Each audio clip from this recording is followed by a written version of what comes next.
pulled out to his car, they opened up his boot, and he actually had a sawn-off shotgun. We burst in to the room, and we don't know who the hell they are. They've all got, like, you know, all the faces are covered. They had been monitoring this place for ages, so all our conversations all been recorded. This is, you know, been known for sort of being a massive drugs den, and which I had absolutely no idea about. We thought it was like some sort of a terrorist attack. Hello there, and today we're going to be talking about MMA guys versus the armed police. The night thing almost went very, very wrong. It was just very much a normal evening training.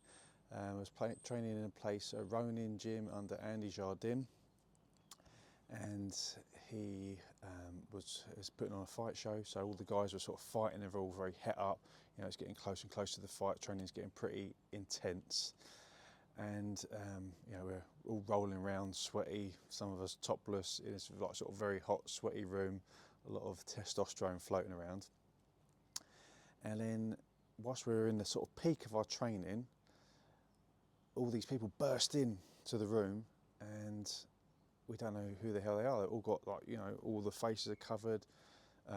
You know, we've got all the gear on, full riot gear, and we thought it was like some sort of a terrorist attack.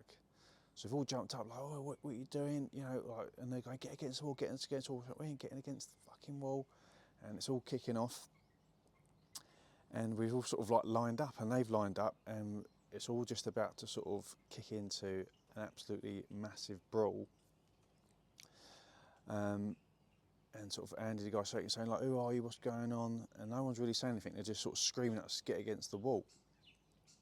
Anyway, minutes later, these two people in suits come in, you know, say, police, you know, this is a drugs raid. This place is, you know, been known for sort of being a massive drugs den, and which I had absolutely no idea about. I was like 17, 18 at the time.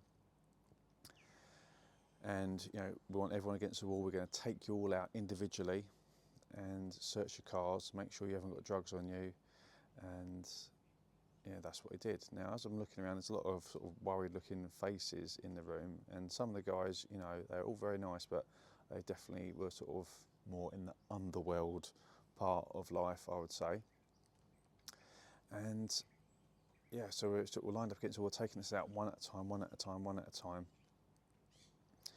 And they actually got to me, and I came out. I had my sort of BMW, which was a very nice car for a 17-year-old at the time, and my friend Scott Ireland came with me. So I was giving him a lift home.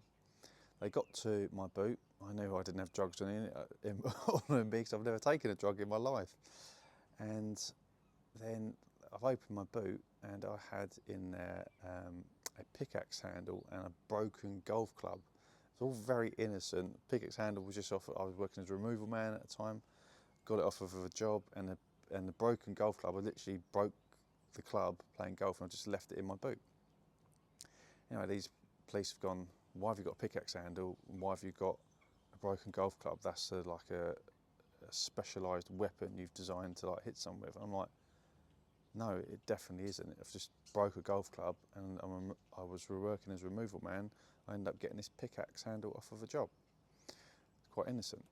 Now, saying if this was any other night other than tonight, you know, you would be getting in serious trouble for this, because we think that is a weapon. And, you know, if you were found with that again, we're going to make a report.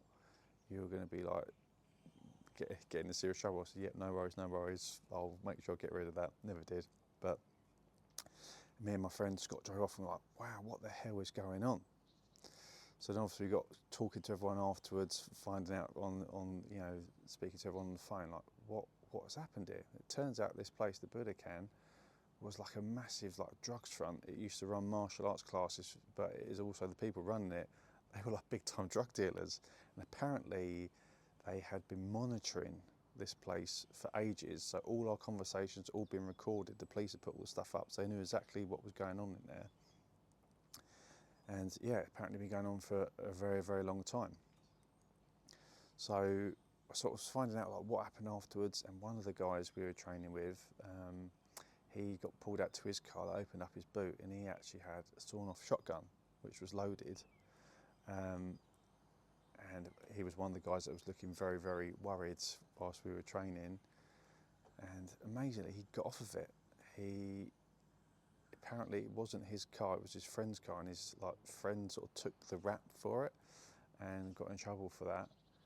And it sort of made me realise, like, oh wow, like we are dealing with some serious sort of gangsters guys in training, because to me they were just training partners. I didn't sort of really fully understand like how deep it was going up, and it was a very interesting experience. It's definitely got the adrenaline going when it was just on the cusp of turning into a fight between us and them, especially because we were already quite hit up and sort of in the throes of training. And luckily the police in uniforms come in and sort of calm things down a little bit. But it just goes to show you, you never 100% know where you're training, and especially in those days, they were different days than they are now. It wasn't like sort of, you know, the university students, etc., that train MMA now. There was definitely a bit of a dark element, I would say, to it, and that, you know, a lot of gangsters were drawn to like the violence of like limited rules fighting. But I'm pleased to say it's actually not like that anymore, and it's just, you know, you get people, just office people, you know, loving MMA and training in MMA as well. But this was the night it almost went wrong. It was very, very interesting, and yeah, me and my friend Scott always have a little joke about that every time we meet up, and yeah, have a little reminisce on the golden days. Hope you enjoyed today's video, and we'll catch you next time.